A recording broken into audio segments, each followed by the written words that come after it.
Hello, I'm Stuart McSkimming, and welcome to Virtue and Virtuosity, the new weekly podcast digging into AI adoption in the charity sector. And today I'm sitting here with Tree Hall, who's the Chief Exec of Charity IT Leaders. Hi there, Tree. Hi, Stuart. It's a real pleasure to be here having this conversation with you.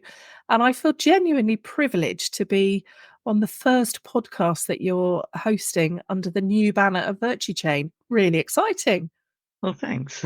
So, and maybe can you introduce yourself a little bit so as we know who you are?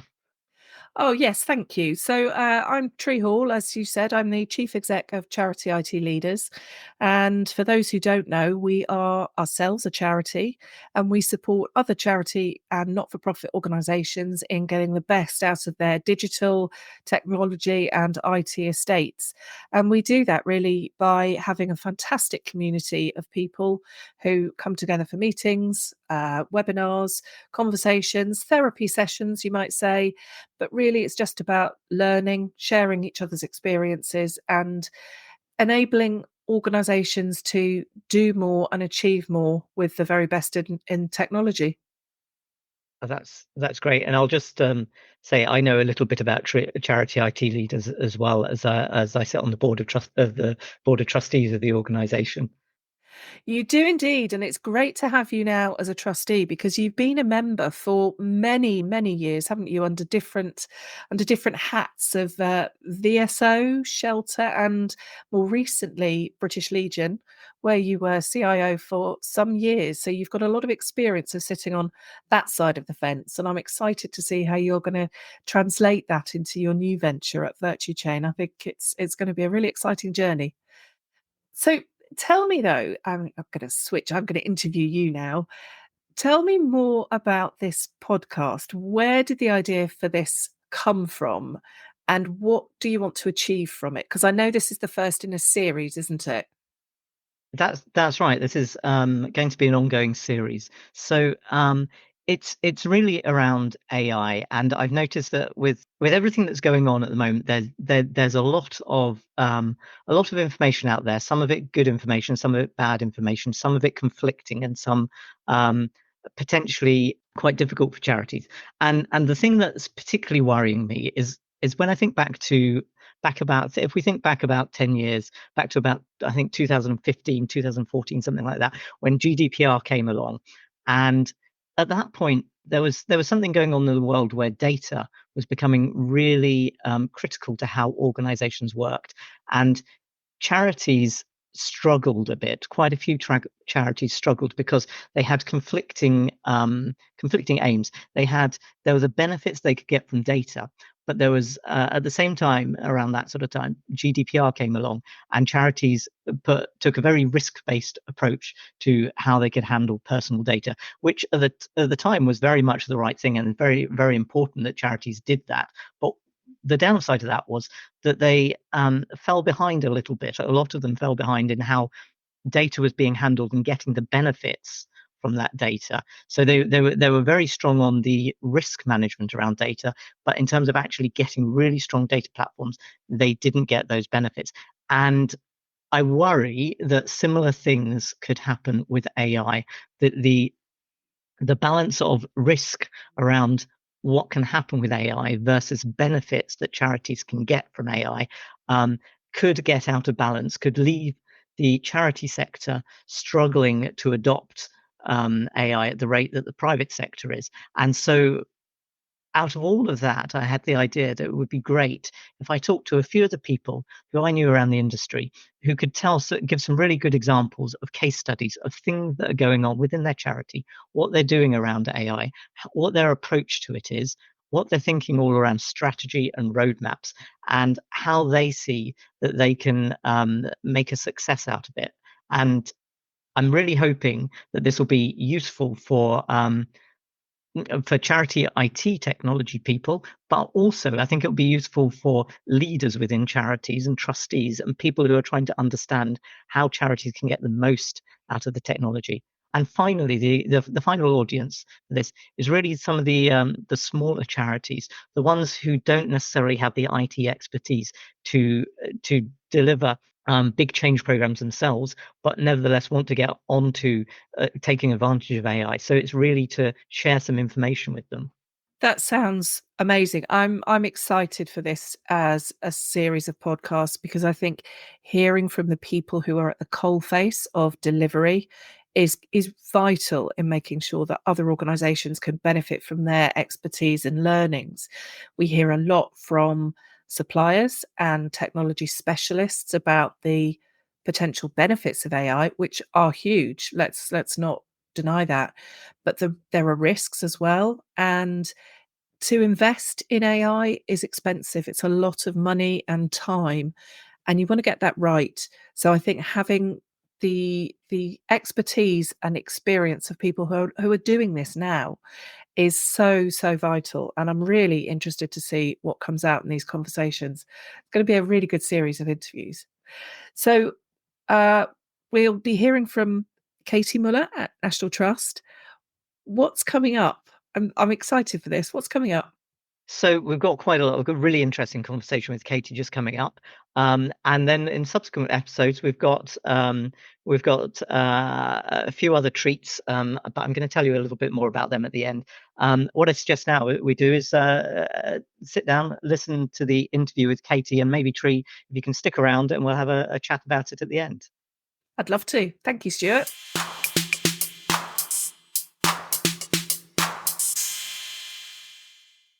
Today, I'm joined by Caty Mueller, the Technology Director at the National Trust. Caty, or do you prefer Caty? Yes, please do call me Caty. Everybody does.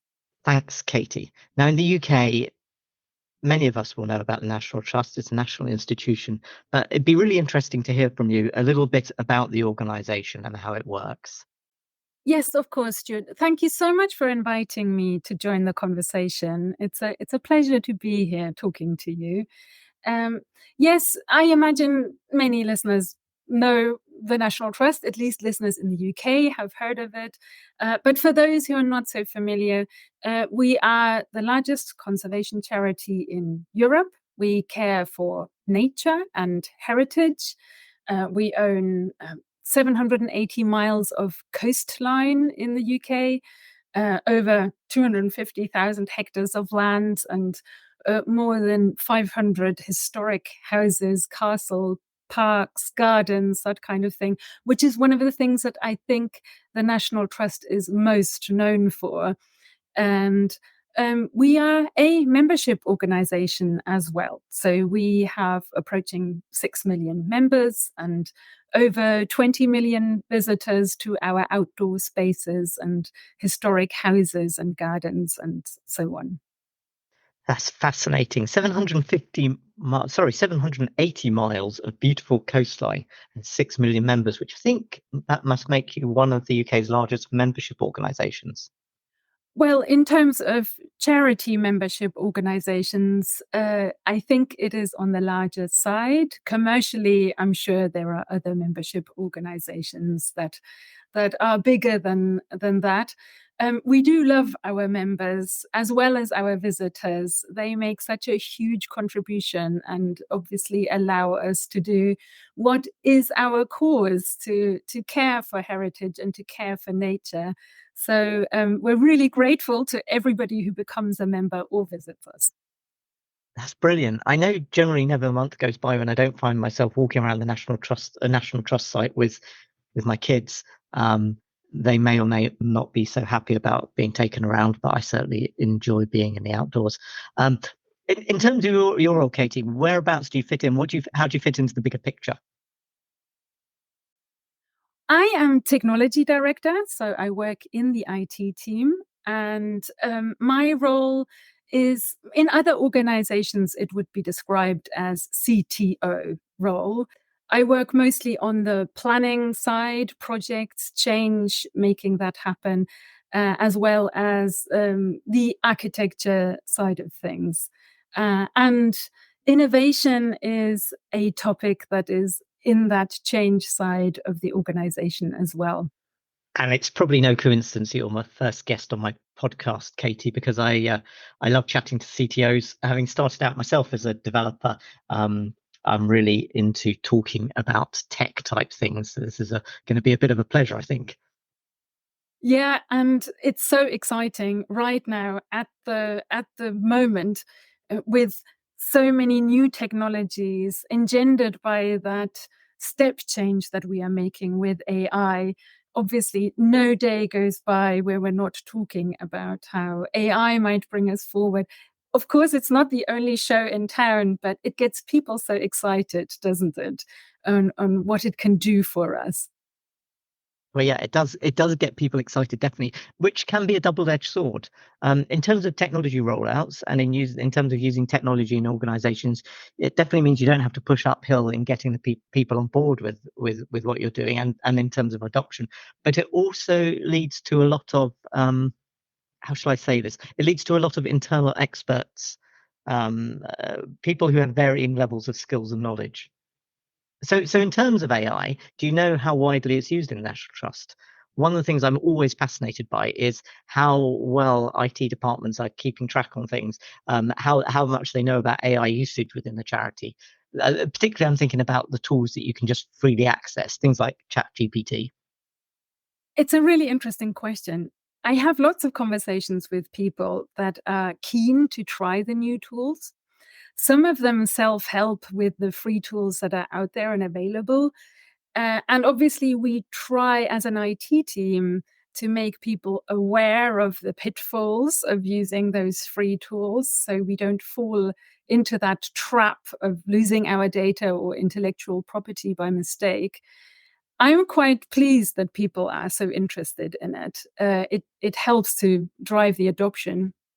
In our communications, we've tried to steer people more towards the Microsoft Bing Chat Enterprise. We've also done a trial of Microsoft Copilot, the M365 Copilot, to encourage people to gear towards using those, learn how to write good prompts.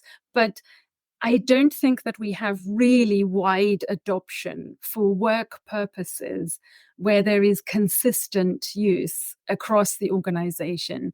And it's a self-guided thing for each person, how interested they are, how much they have their ear to the ground, how curious they are to try out new tools.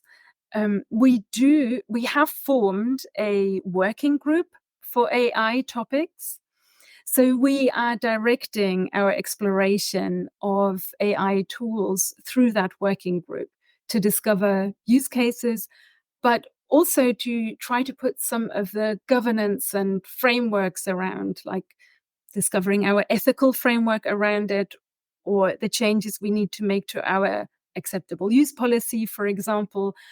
And to stem some of the tide of the free use of tools out there that might make us vulnerable to losing data or intellectual property without us having so much control. We have not, though, blocked the use of any of the pages that are publicly available through our devices. So technically, people can get to Bing Chat Enterprise from a National Trust device.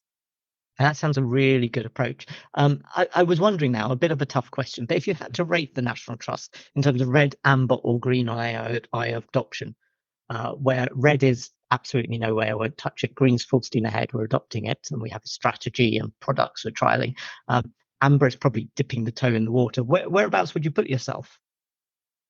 Well, Stuart, will you allow me a yellowish green or greenish yellow? Because I do think that we're keen. We have started conversations on the use cases we would like to try. There have already been a few. Well, I mentioned we did the Copilot trial of the M365 Copilot. Our land and nature directorate also worked with a company called Arc AI to do a experiment on map reading that was focused on the decline of hedgerows and orchards, for example. There are various other workshops where we are already wading into it, but I do think that it's sensible for us to take a cautious approach, not to adopt or go really deep with investment on a particular tool. Because the way I see it, the market is still evolving, and it doesn't seem sensible for us to go big on one particular product right now. And it sounds like a good approach, actually. It's very much in line with agile methodologies. That's a piloting, prototyping, as you say, not going big on any one thing, but keeping your fingers on many. That's mixing my method and my analogies there. Keeping your fingers in many pies. But what about in terms of CRM? Because major vendors are now starting to include some interesting AI technologies. I would say, as an exception, possibly I would name, we have just moved to Salesforce for our membership and donor management. And Einstein does seem to be something that could offer us some productivity improvements. But even there, we are in a phase where we're exploring what could it do for us. And frankly, also, what kind level of investment does that require? Because a lot of the AI tools are not that affordable just yet.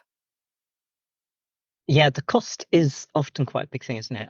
When you're dealing with new technologies. But I'm really pleased that you've explained it like that, because I like to think of AI in three buckets. You've got the corporate systems, things like Copilot, and also things to do with HR systems, finance systems will come along.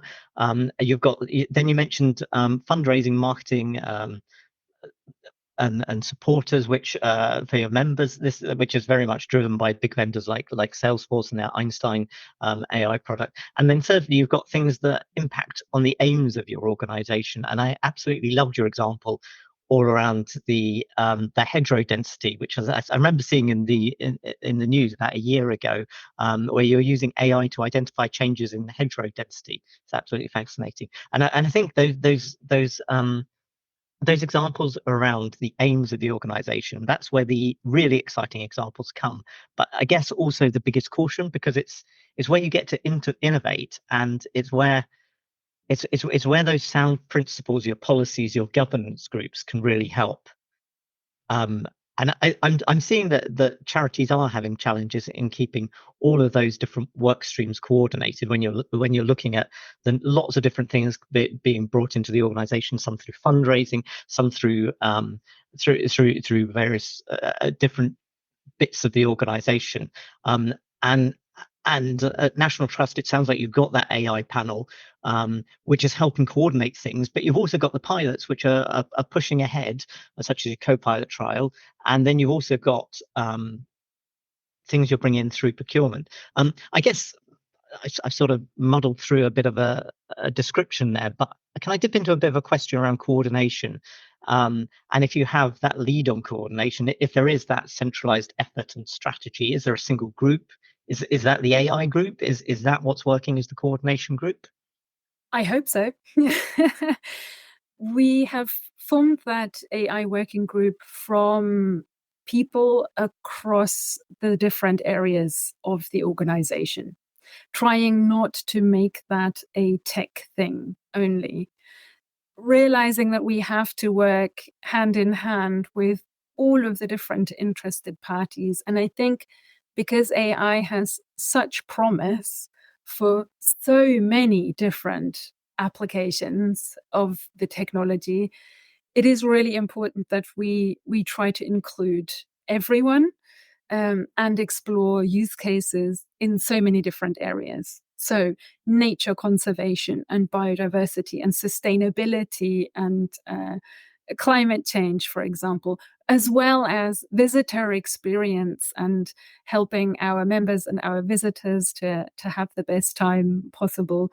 But at the same time, that of course there are technology applications and productivity gains just for everyone in the organization. So nevertheless, I would say from the conversations I have heard that there is an expectation that IT will lead, that our CIO will lead on that particular topic, to drive it forward and to drive the adoption.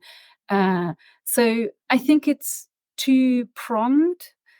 Our digital technology strategy will have some AI elements in it, and we try to collect use cases and make sure that we shape things like our ethical framework or our governance frameworks, including members from all across the organization. I really like that, actually. Including stakeholders is always such a great way to make sure you retain your focus on your outcomes or where you're trying to get to.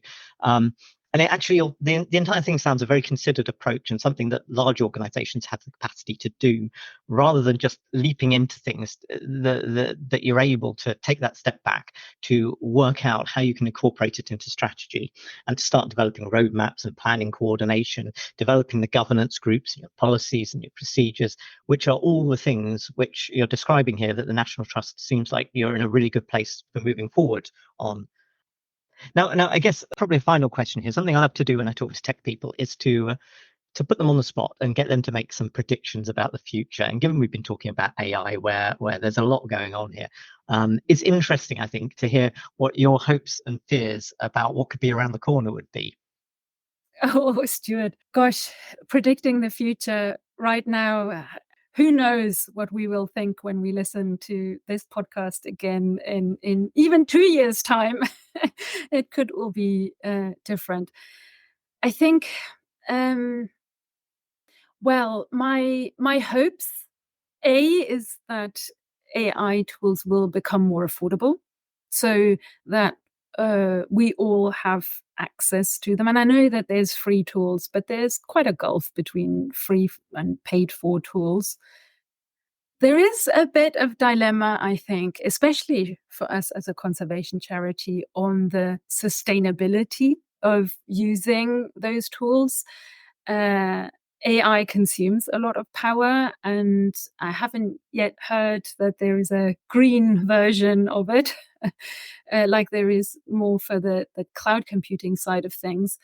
Um, on the other hand, I think AI could really help to make itself more sustainable. So that's a hope that I have, that it will become more efficient and more sustainable too, or perhaps solve some of those bigger challenges that we have in the world around climate change or maybe loss of biodiversity, that it really supports our cause almost of its own accord, whether driven by us or not.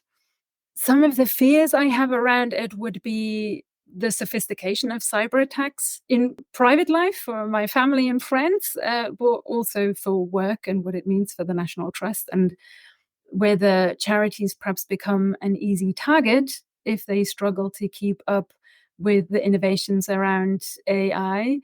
And perhaps I also worry a little of the challenge of society to restructure itself in terms of wealth distribution, for a, a way of seeing connectedness and distribution of wealth differently. But AI has a lot of promise, and I think it can bring our organization, just as other organizations, much further, and just generally the world much closer to solving some of its big problems that is our cause to do in terms of conservation.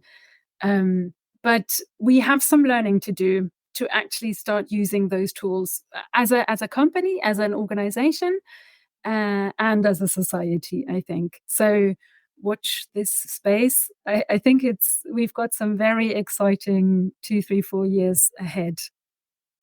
I love that answer. I think I'm in the same space. I think it's a very exciting time. Always when things are changing and when there's a lot to learn, that's when it can be really exciting.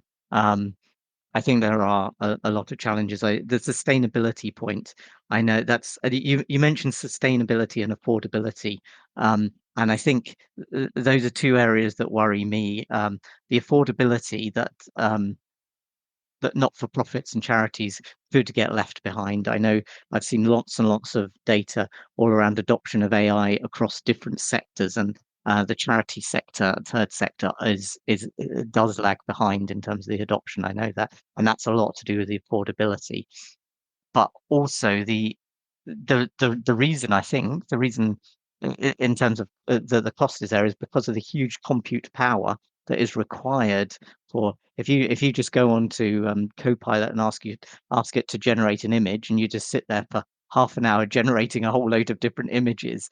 What you don't really see is behind the scenes. That's a huge amount of electricity and cooling that you're using in a data center somewhere on the other side of the world, which obviously is a worry. It's been really fascinating chatting today, Caty. I know, final thought here, you have a great team at National Trust, and always whenever I'm doing these podcasts, I like to give our listeners an idea of the teams around, because I know that in the future, some of the people listening to the podcast might consider, oh, I'd love to work for the National Trust, and it'd be a great place to work. Can you tell us a little bit about what your team does, just very briefly? Yes, it is a great team to work for. Not just the IT team, the organization as a whole. By the way, I only joined a year and a half ago, and it is the first time that I'm working for a charity. Previously, I always worked in hospitality and leisure, more revenue focused. EBITDA was one of our biggest KPIs.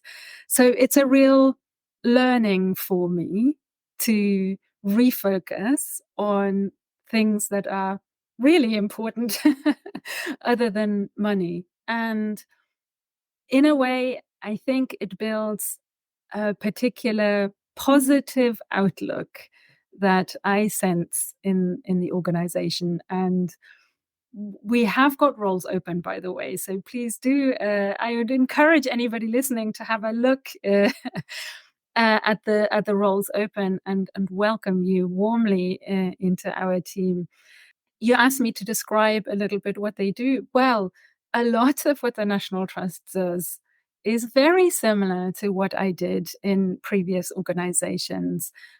We run a membership and a donor system on Salesforce, as I said, but obviously we have the normal functions like payroll and finance, and just looking after that and operating that is as it is in any organization. There are, though, some cool projects that are always going on, and the breadth of what the National Trust does never ceases to amaze me. What I was also really surprised at when I joined the National Trust, I hope my colleagues don't mind me saying that, is how well organized, how good the IT is. The technology is modern, it's up to date in most areas. That surprised me. It's better than maybe some of the companies that I worked for before. And I just assumed when I joined a charity that it would be pretty dreadful. And it's not. It's a really good opportunity to work in a place that has interesting new projects and challenges that are not just about money to meet. So yes, I do love working here. It's a great organization to be part of. Thanks. That's absolutely great to hear. And I think, well, having also worked in the private sector and third sector, I really can endorse what you said, and I've seen exactly the same thing as I've been working in charities. So it's really great to hear that. Well, thank you very much. It's been absolutely great to chat to you today, and good luck to you and to National Trust with the future. Thank you too, Stuart. Thank you for inviting me. What an interesting conversation. And I look forward to hearing from your other guests as well. I can't wait to hear what people are doing already. And you never know. We can catch up in a few years' time and review how our predictions went. Brilliant. Thank you very much, Caty. Great to chat to you. Thank you too, Stuart. See you soon. Wow, that was really interesting listening to Caty there. I recorded that a few days back, and now just re-listening to it, it's really fascinating to hear some of the things that National Trust are doing.